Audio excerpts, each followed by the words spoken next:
मुंबई के जोहो इलाके में लड़कियों का एक बहुत मशहूर कॉलेज है SNDT विमेंस कॉलेज। लेकिन इसकी एक पुरानी वीरान इमारत में एक ऐसा तारीख राज दफन है जिसे सुनकर रोंगटे खड़े हो जाते हैं। आज की कहानी इसी आसेबजदा जगह की है।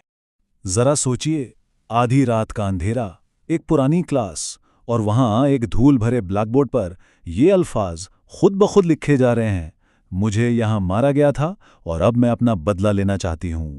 ये कोई मजाक नहीं था, बल्कि एक ऐसी दहशत की शुरुआत थी जो सब कुछ बदलने वाली थी। तो इस कहानी का मरकजी किरदार है 20 साल का रोहन, एक ऐसा नौजवान जो भूत प्रेत की बातों को वहम समझता था और उन पर हंसता था। लेकिन इसका यही यकीन जल्द ही एक खौफनाक चैलेंज की वजह बनने वाला था। हुआ यूं कि उसी कॉलेज में पढ़ने वाली उसकी एक दोस्त ने इसे रात 2 बजे भटकने वाली एक रूह के बारे में बताया। ये सुनकर रोहन ने खुलेआम इसका मजाक उड़ाया। उसकी तौहीन से तंग आकर दोस्त ने उसे चैलेंज दे दिया कि अगर हिम्मत है तो एक रात उस पुरानी इमारत में गुजार कर दिखाए, और रोहन ने बिना सोचे समझे ये चैलेंज कबूल कर लिया। और बस रात के ठीक 1:30 बजे रोहन अपने दोस्त विशाल के साथ कॉलेज के पिछले दरवाजे पर पहुंच गया। वो ठीक उस वक्त वहां दाखिल हुए जब कहानियों के मुताबिक उस इंतकामी रूह के भटकने का वक्त होने वाला था।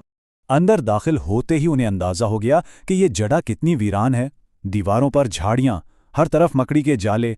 लेकिन उन्हें जल्द ही ये भी एहसास होने वाला था कि इस वीराने में वो अकेले बिल्कुल नहीं है। पहला गैर मामूली वाकया, दर्जा हरारत में अचानक गिरावट। जैसे ही वो एक क्लासरूम के करीब पहुंचे, उन्हें ऐसी शदीद ठंडक महसूस हुई जैसे वो किसी बड़े फ्रीजर के बाहर खड़े हों। ये सर्दी कुदरती नहीं थी। और तभी उन्हें एक औरत की आवाज़ सुनाई दी। ये आवाज़ एक बिल्कुल खाली कमरे से आ रही थी, जैसे कोई उस्तानी 2 का पहाड़ा पढ़ा रही हो। 2 1 गुम 2, 2 दूनी 4। इस आवाज़ ने विशाल को तो डरा दिया, लेकिन रोहन को अब भी लग रहा था कि शायद कोई मजाक कर रहा है। लेकिन ये कोई मजाक नहीं था। वो आवाज दोबारा गूंजी, इस बार पहले से कहीं ज्यादा बुलंद और गुस्से से भरी हुई। फिर अचानक एक जोरदार थप्पड़ की गूंज सुनाई दी, और उसके फौरन बाद कई बच्चों के एक साथ रोने की दिल दहला देने वाली आवाजों ने पूरे कमरे को भर दिया। दहशत अब सिर्फ आवाजों तक महदूद नहीं रही थी। जब ब्लैकबोर्ड पर वो इंतकामी पैगाम नमूदार हुआ तो रोहन और विशाल को समझ आ गया कि उनका सामना एक ऐसी हकीकत से है जो उनकी सोच से भी ज्यादा खौफनाक है। वो पैगाम देखते ही दोनों की रूह कांप गई। वो फौरन उस क्लास से निकलकर नीचे की तरफ भागे। लेकिन इस अफरा तफरी और घबराहट में वो एक दूसरे से अलग हो गए। जब रोहन इमारत से बाहर निकला तो उसे एहसास हुआ कि विशाल उसके साथ नहीं है। उसने घबराकर ऊपर पहली मंजिल की तरफ देखा और उसके रोंगटे खड़े हो गए। विशाल अंदर फंसा हुआ था, रोते हुए खिड़की पीट रहा था जो खुल नहीं रही थी। अपने दोस्त को बचाने के लिए रोहन हिम्मत करके दोबारा अंदर भागा। वहां उसने देखा कि विशाल फर्श पर बैठा रो रहा है और उसके सामने एक औरत खड़ी है। उसने धूल में लिपटी काली साड़ी पहनी थी, चेहरे की खाल सड़ी हुई और सूजी हुई थी, और आंखें मुकम्मल तौर पर सफेद थीं।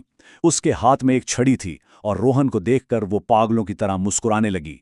उस रूह ने रोहन का पीछा किया और वो घबराहट में सीढ़ियों से फिसलकर बेहोश हो गया। लेकिन कहानी यहां खत्म नहीं होती, बल्कि अब इसमें एक ऐसा मोड़ आता है जो इस वाक़ये को और भी ज्यादा पेचीदा और नाकाबिले यकीन हद तक खौफनाक बना देता है। जब रोहन की आंख खुली तो वो कॉलेज में नहीं बल्कि विशाल के फ्लैट पर महफूज था। वो उलझन में था कि वो यहाँ कैसे पहुंचा। विशाल ने फिर जो कुछ बताया वो रोहन के तजुर्बे से बिल्कुल मुख्तलिफ था। यहां कहानी में एक चौंका देने वाला मोड़ है। विशाल के मुताबिक वो इमारत से पहले बाहर निकला था और उसने ऊपर खिड़की की तरफ देखा तो वहां विशाल नहीं बल्कि रोहन फंसा हुआ चीख रहा था। विशाल इतना डर गया था कि वो अकेले अंदर जाने की हिम्मत नहीं कर सका, इसलिए उसने मदद के लिए फौरन 2 और दोस्तों को बुलाया। जब विशाल अपने दोस्तों के साथ रोहन को बचाने अंदर गया तो इन तीनों ने भी उस्तानी के पहाड़े पड़ने और बच्चों के रोने की वही आवाजें पूरी इमारत में गूंजते हुए सुनी। ये इस बात का सबूत था कि जो कुछ भी हो रहा था वो किसी एक का वहम नहीं था बल्कि हकीकत थी। इस एक खौफनाक रात ने इन नौजवानों पर एक बहुत गहरा और दायमी असर छोड़ा। ये तजुर्बा एक ऐसी दास्तान बन गया जो आज भी इस कॉलेज की राहदारियों में गूंजती है। रोहन, जो कभी भूत प्रेत की कहानियों का मजाक उड़ाता था, और उसका दोस्त विशाल अब माफूकुल फितरत वाकयात पर 100% यकीन रखते हैं। उनके लिए ये कोई कहानी नहीं बल्कि एक ऐसी हकीकत है जिससे वो जी चुके हैं। आज भी कॉलेज का नया हिस्सा तो पूरी तरह फ़ाल है, लेकिन मौजूदा तलबा इस पुरानी इमारत के करीब जाने से डरते हैं, खास तौर पर आधी रात के बाद। यह लेजेंड आज भी जिंदा है और खौफ की एक अलामत बना हुआ है। कहा जाता है कि इस सुस्तानी की रूह आज भी वहां अपना बदला लेने के लिए भटक रही है। और सवाल यह है कि इस इंतकामी रूह का अगला शिकार कौन होगा।